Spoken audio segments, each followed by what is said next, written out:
Hello, everyone. My name is Ellie Peterson, and today I will talk about whaling.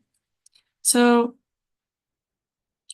I will talk about Edward Said's concept of Orientalism and how this highlights Western's point of view and sees Japan as the other. And then I will connect this to ethical debates like whaling in Japan and consuming dog meat in Korea, and how these issues reveal the complex issue of preserving traditions and trying to fit in to the global standards in animal rights and conservation. And Orientalism is a field of study, and usually this refers to the study of the entire Orient or the other, like in Japan, China, Korea, and Muslims. And up until the 19th century, it was considered in Europe to be Islam or Turkey. But after larger portions of Asia was revealed during the later half of the 19th century, it was broadened. And Asia was not explored in depth until later in the 18th century, and this was changed later on. And Edward Said said how he mentioned how he learned about people who traveled to other countries to study them and how it was with broad views of the other country and how they were systemically embedded and it was hard to change. And they were mainly interested in proving their own biases about that place.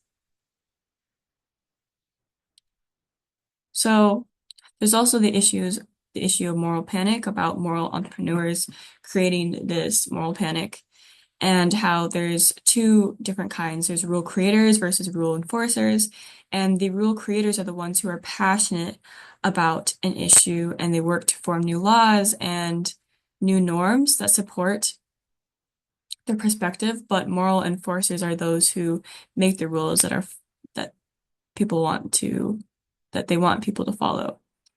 And the Cove in the Cove, the curators of the film are rule creators, and they created a moral panic among animal lovers, especially those who believe in and protecting against killing the animals. And the moral panic caused anxiety, and their response was to protest against their tactics and to make sure that media and other platforms spread this information. And this labeling caused real panic. It destroyed the people in Taiji. And so the people in Taiji are saying that this is their culture, this is their tradition. But there are young activists in Japan who oppose this and say that it's still wrong the way that they kill the animals because they take a long time to die and to suffer. So there's also the double standard, which is honoring the animal versus hunting them just for plain sport. And a lot of people who are just trophy hunters, people see them as disgusting, those the anti-hunters, but those who hunt the animals see it as getting the biggest catch and using every part of the the meat for various sources of meat.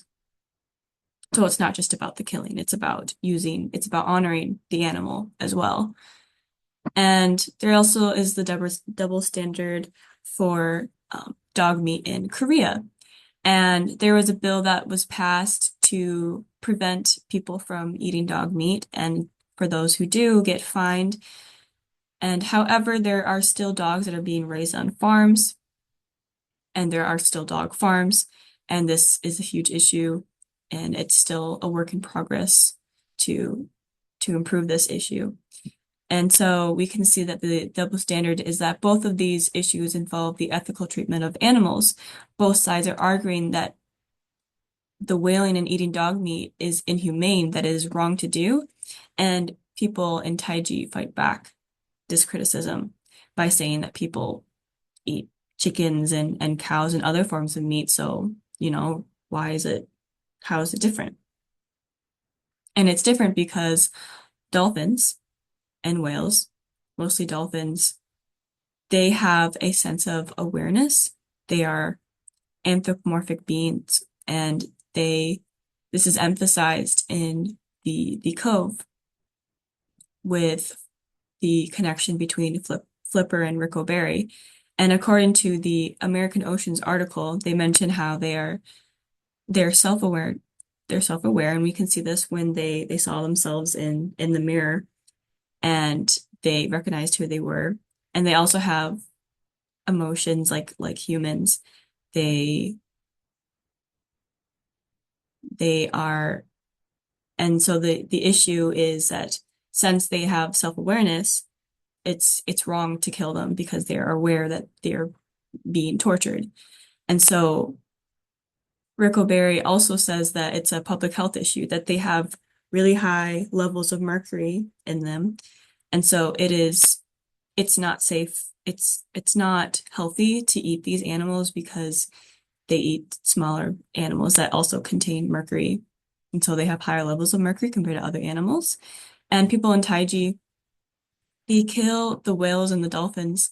And while their tactics of killing need to be changed, they need to be killed faster and quicker, and so they don't suffer. They see them as immortal beings, and they have this connection between the human world and the animal world and the spirit world, and they have this strong bond. And Buddhism and Shintoism make sure that they are honored and worshipped through different festivals and memorials. And when the whales come up to shore, they see this as a gift. So, thank you. In conclusion, Edward Said's view of how the West sees the other countries like Japan as exotic helps with understanding the double standards of eating dog meat and eating whale meat. And overall, it is important to note that these are culturally sensitive topics, and it's important to talk about it. Thank you.